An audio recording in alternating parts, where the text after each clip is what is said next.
Hey guys, this is still your Pinoy Plantito. Rainy season is just around the corner. And if summertime is the season for the caladiums, rainy season is the season for, you got it right, Calatheas. And today we'll be talking about some key secrets in raising and growing healthy and monster Calatheas, just like this.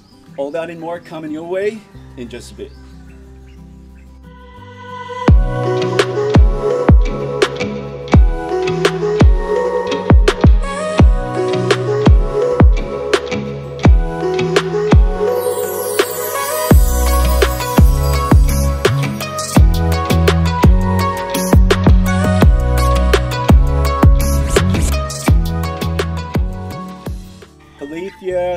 Calatheas, or Calatheas, but for me, I will be using Calatheas because I'm a Filipino and that's how my tongue is wired. So, Calatheas are some of the most vibrant and colorful plants there is. And aside from that, their leaves have these most beautiful patterns and designs, and you can never go wrong with the beauty of a Calathea. But to most of the people, Calatheas also are some of the most fussy and most difficult to take care of plants, earning the nickname the diva of all plants. So today we'll be talking about some of the key secrets in raising healthy and giant Calatheas. And if that is not possible in your case, we'll try as much as possible to help you not kill them at least.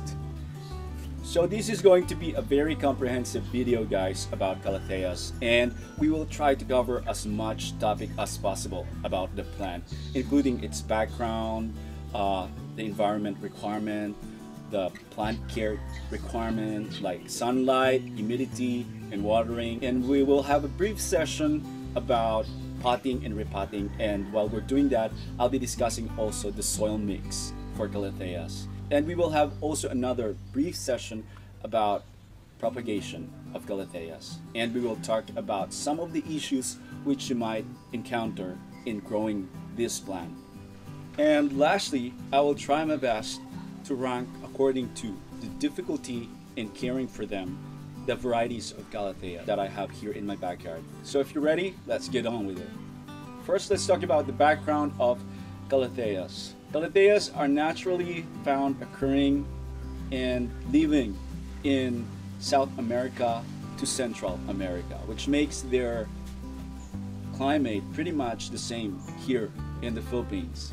And Calatheas are also known to be living under the forest canopy on the forest floor. So basically, they live in a jungle environment or a jungle habitat. So that's basically the background of Calatheas. So let's head on to tip number one, guys. Tip number one for me is probably the most important and my biggest secret in raising healthy and giant Calatheas. And I want you to listen carefully to this because this is just very important. And I am unapologetic in saying that for me, environment is the most important factor in growing Calatheas. And probably it is more important than plant care itself. The reason for that is because if you provide the right environment for your Calatheas that mimics their original place or habitat, then they will just naturally grow. Alright? As with any plants, guys, if you give them the proper environment and sustenance, then plant care will not so much come into play. The reason for this is pretty simple, because plants are self-sustaining creatures and they have been living in this planet way ahead of us before we even walk into this earth, and they have been living and growing without human intervention.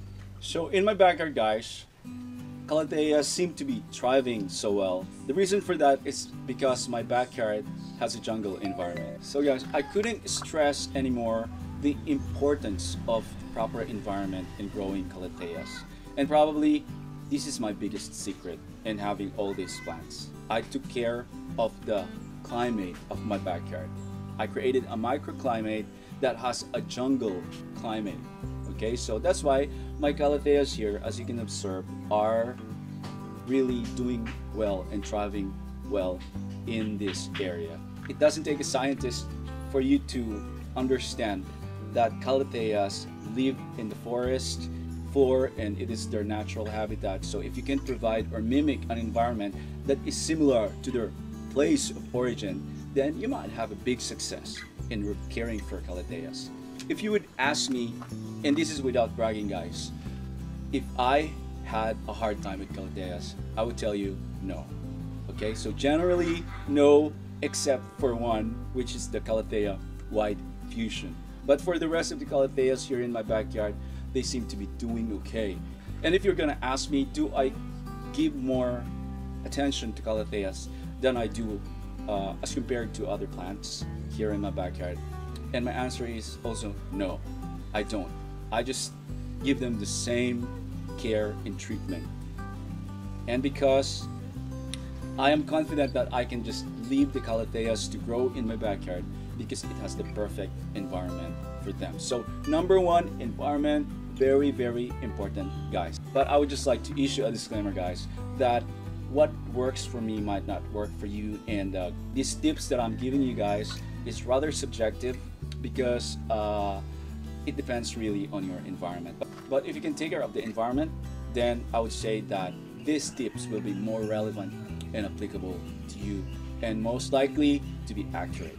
All right, remember this: if you take care of the environment of your Calatheas to suit their growth requirements best, then you have little problem with them. That's according to my experience. But if you put them in a place that is alien or strange to them, that is when plant care really matters most.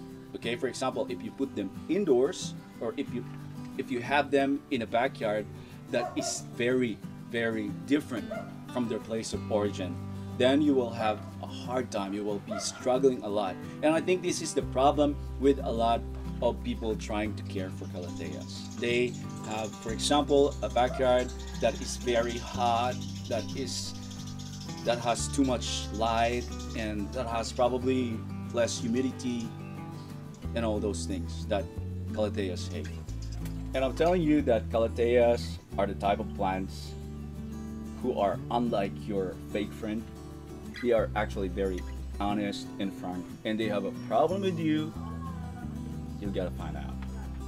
Okay, so they have amazing ways of letting you know that they're having a problem with where they are, with the care that they're getting, and all those things. All right, so that's one amazing thing about Calatheas that I love.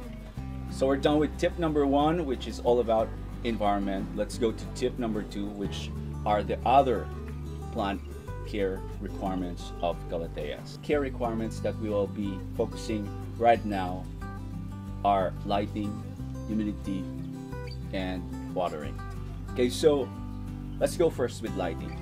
Now, we all know from the background of Calatheas that they are found in the jungle, all right, under the canopy of trees and on the forest floor. So this alone will tell you that Calatheas are in fact not very fond of direct sunlight, because under the canopy of trees in the jungle, of course, it's very, very hard for sunlight to penetrate. So basically, the lighting requirement of Calatheas is from low to medium lighting. Okay, but based on my experience, guys, if you will have to ask me to choose between super low lighting and bright and direct lighting for Calatheas, I would choose bright and direct lighting, because I had experience of Calatheas almost dying because I didn't notice that the orbit of the sun changed already and that some of the plants have become in very dim places. All right, so there were times when some of the Calatheas almost died because of lack of lighting. But the best lighting really for Calatheas is medium indirect lighting. All right, so that's why putting Calatheas under a tree with filtered lighting, especially morning sun, will be best for your Calatheas. Now let's talk about humidity. Humidity is probably the problem of a lot of Calathea owners. Okay, so humidity is the amount of water vapor in the air, and there are certain things that we can do, and I'll be sharing to you some of the things that I did in order to increase humidity in my backyard. Now, I'm telling you, my backyard didn't used to have high humidity. This is something that I created in order to increase humidity, and that is something to do with planting a lot of vegetation and cover. I have the canopy of my Calathea lutea, the canopy of the mango tree, which I'm lucky because it's been here long time ago, before I even thought of starting my garden. And I also planted some ficus trees. And at this point in time, I have over 1,000 plants in my backyard. So I can say that because of that, humidity is increased in my backyard. And another thing that I did was to cover the entire backyard ground with crushed rock. And these small rocks acts like, you know, like what we do with small pebbles on a platter and with water to increase humidity. And yeah, that is something like that, except that this is on a larger scale because it covers my entire backyard. And when I feel like my backyard is lacking in humidity, what I do is I water these rocks, scratch rocks, and then it increases humidity. Once hit by direct sunlight, these rocks will release the water that they are keeping on the ground in order to increase the water vapor in the air, and in essence increasing humidity. So those are little things that I did in order to increase humidity in my backyard. And lastly, guys, let's talk about watering. Now, for the rest of the plants in my backyard, guys, I really don't have any problem watering them with a spray hose coming from the faucet. Okay, so it's tap water. But for Calatheas, it's a different story because Calatheas hate some minerals in the water. Okay, they are very sensitive when it comes to that thing, particularly with chlorinated water. That's why they're called diva, because you have to water them with distilled water or rainwater or maybe groundwater if you have like a pump. All right, but of course it's not always the case that we have rainwater available, especially during the summer season. So here's what I do. If you have a big barrel or something like a big drum, then you fill it with water and let the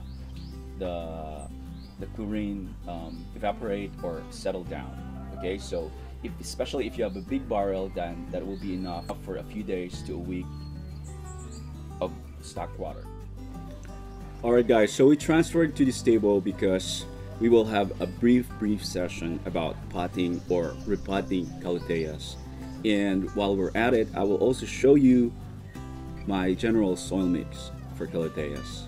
And after this, we will also have a brief session on propagation of Calatheas. So let's do it. Alright guys, so for our soil mix for Calatheas, Calatheas love a soil that is rich in organic material because that is the type of the soil that they have in the jungle. So for our Calathea soil mix, I'll be using this charcoal. Charcoal is really good in adding aeration and also is an antibacterial. And I have here some cocoa fiber, which also is good for giving more aeration to the soil. And I don't use cocoa cubes because cocoa cubes tend to hold water, which will make your plant prone to root rot. But cocoa fiber, since it doesn't hold too much water and easily releases water, so I think cocoa fiber is a lot better than cocoa cubes.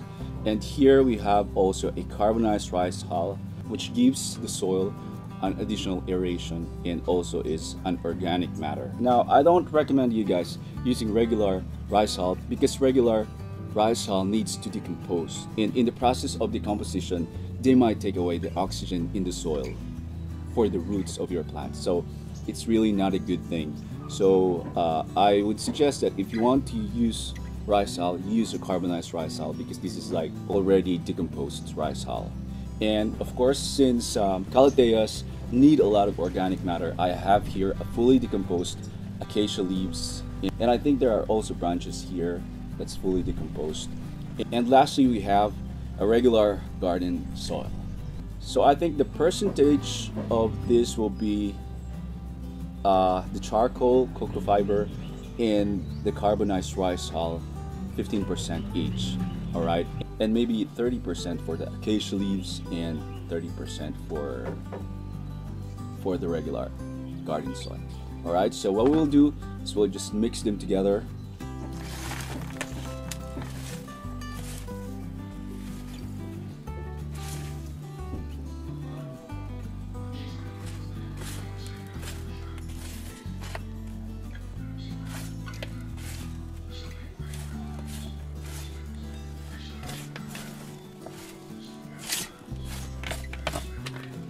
Alright, so now we have a well-draining soil that is rich in organic matter, which is perfect for the Calatheas. And next thing we'll do is to do the actual repot. Repotting session, we will have this really big Calathea orbifolia. Now the pot of this Calathea orbifolia has become too small, can you see? For its huge leaves. But I think that the size of the pot plays a vital role in this orbifolia's number of leaves. I actually wouldn't recommend you guys using large pots for very small plants. So the size of the pots could actually spells the difference between having a plant with fewer leaves and a lush looking plants like this orbifolia. The reason for that is actually because if, for example, a small plant will be put in a large spot, the tendency of the plant is not to develop leaves, but to develop more roots first. And when it develops and cover the entire pot with roots, then that is the only time that it will grow more leaves, which is of course will be a longer process. So if you want to have your plant to gain more leaves easily, you put it in a pot that is smaller for it. Okay, now the next question is, how often do we repot our Calatheas? And I will answer that it really depends on the growth of the Calatheas. But in my experience, I repot my Calatheas not oftener than twice a year or once a year.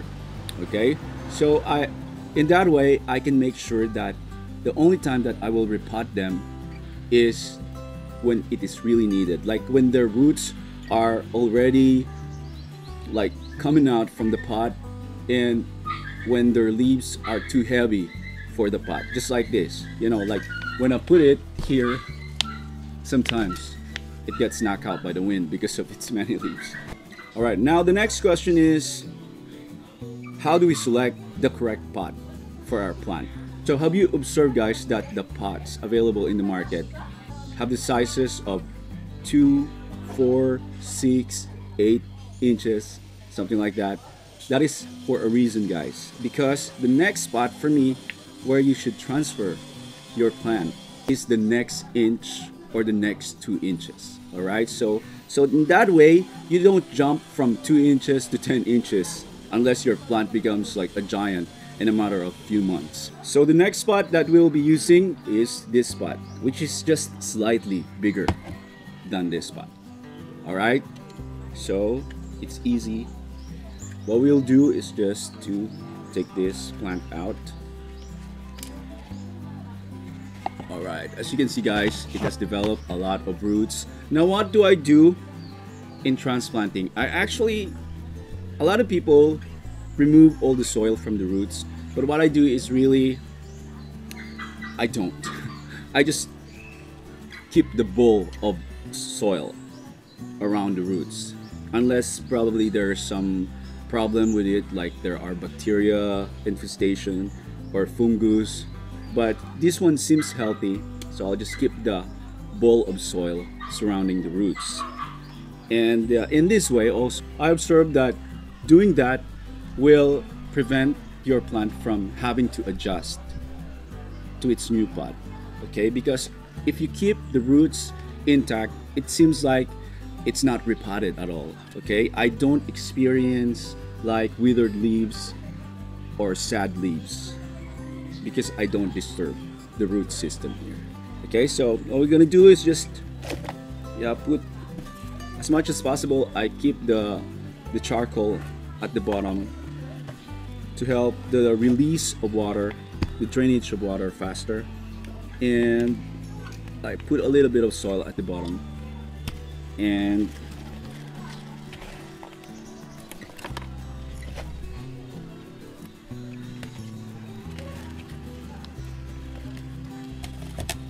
just fill the it's hard for you to see because of the many leaves. I love this Calathea orbifolia. So what I'm doing right now is to just cover the entire root ball with soil.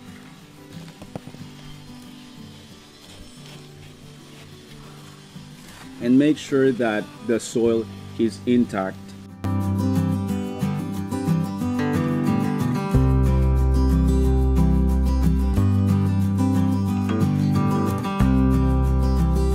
Alright, we're done. Our orbifolia now comes with a brand new pot. She seems loving it. Okay, I'll just put it here. It's too big. Alright, next guys, I will teach you how to propagate Calatheas. It's so easy, and we have here this Calathea medallion, and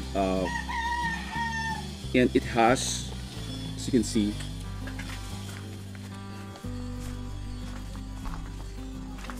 so as you can see, it has now 3 different small plants.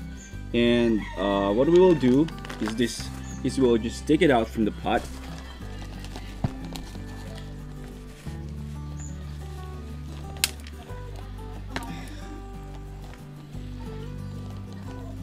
Alright, in my observation, the soil mix of this Calathea in the pot is not ideal for this Calathea because it's quite muddy, guys. And what we will do is once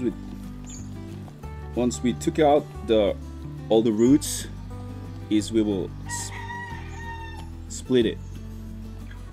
Okay, so you just be careful to find that part that connects the plant. Alright guys, so I've already taken out the Calathea on the pot, and now you can see that there are actually 3 different plants here that you can divide, but I won't do that. I will just remove this small one. You just have to find the part that connects them and separate it, just like that. Now we have 2 plants, and what we will do is to just fill this spot with the soil.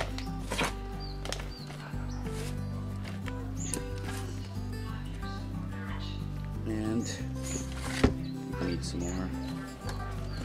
Okay, let's do this first.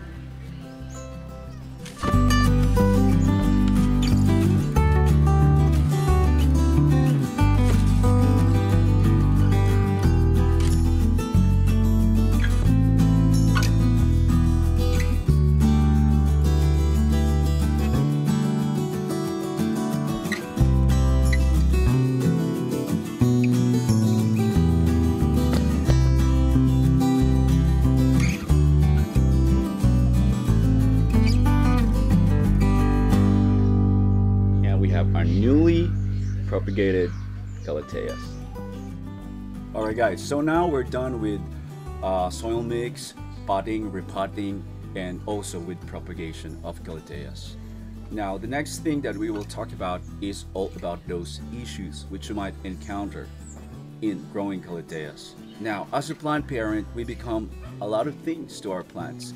We are of course first and foremost the dad or the mom for our plants, but we also are nurturers, our providers, our guardians, you know, and we can even be doctors to our plants, which means that we should be able to recognize if our plants are showing some symptoms of a sickness or a condition that they're probably having at the moment. And the good thing about Calatheas, as I told you earlier, is that Calatheas are not shy to tell you that they're having a problem. that they're not feeling the environment, or that they're not feeling you. No, that they're having some problems in their location, for example, or just whatever, guys. All right, so at this point we'll be talking about some of the manifestations, especially on the leaves of your Calatheas, that could mean a particular condition, and what do these manifestations could mean, and what do we do about it. So one of the most common thing that you can observe in your Calatheas is having a brown tip on their leaves, and this could mean two things, guys: low humidity or mineral buildup. Now let's first talk about low humidity, guys. If you're having low humidity in your backyard or in your area, in your spaces, first and foremost, if you can and if it's possible, I would really encourage you to create a microclimate that helps increase humidity in your backyard. And those things that I've told you before, like putting crush racks on the ground of your backyard, and having a lot of vegetation, having a lot of plant cover, will help increase humidity in your backyard. And why is it so important? Because if you take care of the general environment of your backyard in such a way that it increases humidity, it's going to be for a long period of time. There will be a consistent condition of high humidity in your backyard, and that could extend indoors.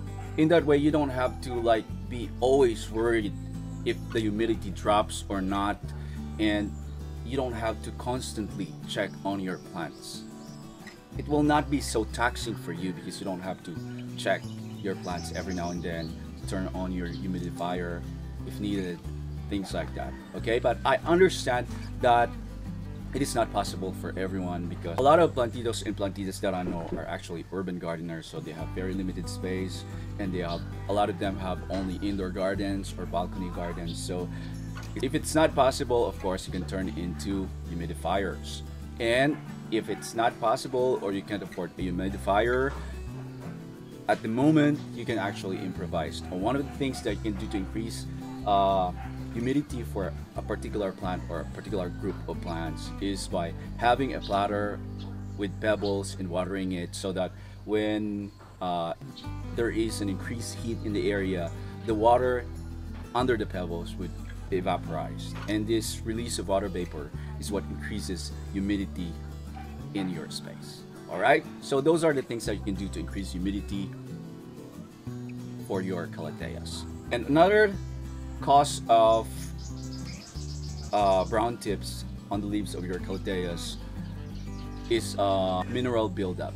You know, of all the plants, Calatheas probably are the ones most sensitive to excessive minerals, meaning if they don't need minerals, they will let you know. All right, so they can actually get this excessive minerals even from water. Okay, and this water, for example, from your faucet with chlorine, will eventually build up in the soil and in the roots of your Calatheas, so they hate that. And another cause of mineral buildup is fertilizer.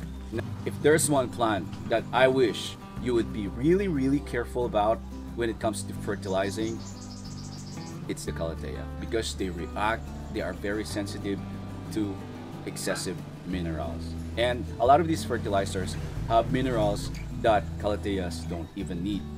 And when that happens, there will be an excessive buildup of minerals in the soil inside the pots of your Calatheas. What you can do is to wash out these excessive minerals by having distilled water or rainwater be poured on the pot and watering your Calathea thoroughly, so that this mineral buildup will be washed away. Okay, so that's just one thing that you can do to help if your plant is having a mineral buildup. And also using clay pots, guys, because they tend to get the salt from the salts and minerals from the soil.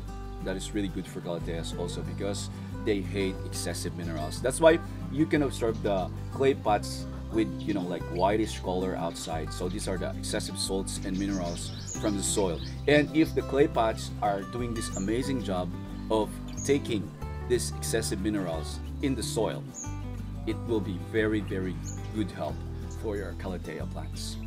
The next thing that you can observe with the leaves of your Calatheas is the yellowing of the leaves. And this could mean overwatering or worse, root rot. Now, overwatering, you just check your plant, okay? And if needed be, you should repot it using a well-draining soil. And how about root rot? Does it mean that if you see yellow leaves on your plant, it automatically means root rot and you have to repot your plants right away? No, guys, okay? It could only mean overwatering, okay?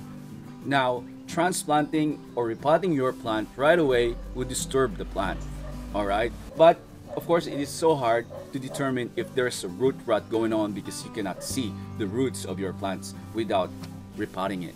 So here's one thing you can do, guys. You can smell the soil, and if the soil smells like something is rotting, then it could possibly mean that there is a root rot. Okay, and then of course you need to do what's necessary. Repot your plants, take it out of the old pot, but of course not without cutting all those rotten roots or stems and air drying your plant for overnight before repotting it the next day. All right, so those are a few things you can do when your Calatheas have yellow leaves. Okay, next, faded or bleached leaves. Now, if you observe that your Calatheas are having faded leaves or something like bleached leaves, it could mean overexposure to sun. The simplest thing you can do, guys, is to remove them from the spot where they are and put them in a shadier place. All right, next, if you observe that your Calatheas are having droopy leaves, what does it mean? Well, it could mean the extremes. It could mean overwatering, but it could also mean thirst. So, well, all you need to do is just check the soil for moisture content. All right, in that case. But the third thing that is possibly the cause of droopy leaves is exposure to warm air. Okay, so if you have Calatheas that is located in your kitchen near the stove, who does that? Well, check it out. Okay, maybe your Calathea is outside near the air conditioned exhaust, so that could emit a lot of warm air. So just check your Calathea's location if it's doing okay. And lastly is the curling of leaves of your Calatheas. Curling of leaves of Calatheas could mean overwatering, thirst, in which case you just check the moisture content of the soil. And lastly, cold. Check. Maybe your Calathea is very near the air condition. They don't also like that. And in which case you just have to move your Calathea and put it in a more suitable location. All right. All right, guys. Rain is coming. So we're done being doctors to our Calatheas, and now, based on my experience, I will try to rank the Calatheas I have here in my backyard based on the difficulty in raising them. Now, I will basically rank them based on my experience, guys, but maybe we have a different experience. But given that I have a backyard that has a jungle environment and has high humidity, limited sunlight, and a lot of rain because we're in the tropics, so maybe my situation will differ from you, but this is based on my experience. Considering all these factors, I will try to rank the Calatheas care requirement into 3 categories: easy, medium, and difficult. Now, first, okay, so let's go with easy. I think the easiest one would include Makuyana. Okay, here. Makuyanas are amazing. They're pretty easy to take care of. And also Majestica, Ornata. Ornatas are really... I have actually, guys, 37 Calatheas, but I'm not going to show you everything right now. So we'll just try to rank all those that we can find here. Okay, so for easy, we have Makuyana, we have Majestica, Ornata, and I have the Ornata pinstripe. It's really easy as well for me. And would you believe it? Even Mosaica. Mosaica is really easy, guys. And it is one of those Calatheas that can be placed in direct sun. Okay, so Mosaica. I have here a giant Mosaica. It's really easy to take care of. Okay, so those are some of the easy. Now for the medium, I will put silver plate. Silver plate is a medium, and also arbifolia, as well as Calathea illustris is like a medium care Calathea. And in that category also is Calathea cynthia. Okay, I forgot. Calathea rattlesnake is actually an easy carrying Calathea, guys. Okay, so really easy. And I know that you will hate me for saying this, but I find the Calathea zebrina just medium care requirement. Okay, but because a lot of people would put it in difficult. Actually, guys, I don't have a very difficult Calathea for me given this condition in my backyard, except for one, and I'm gonna show it to you. Charan.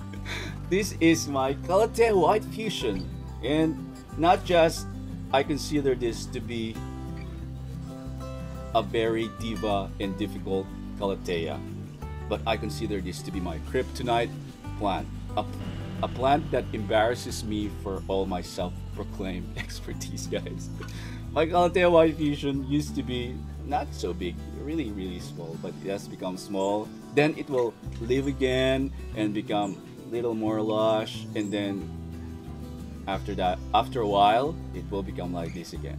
I don't know really what to do with this, because as you can see, as I've been telling you, I have like the perfect atmosphere for Calatheas here. That I don't even pay attention to all my Calatheas yet. They're thriving, even becoming giants.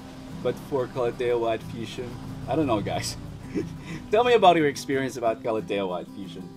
I'll be really excited and thrilled to know what's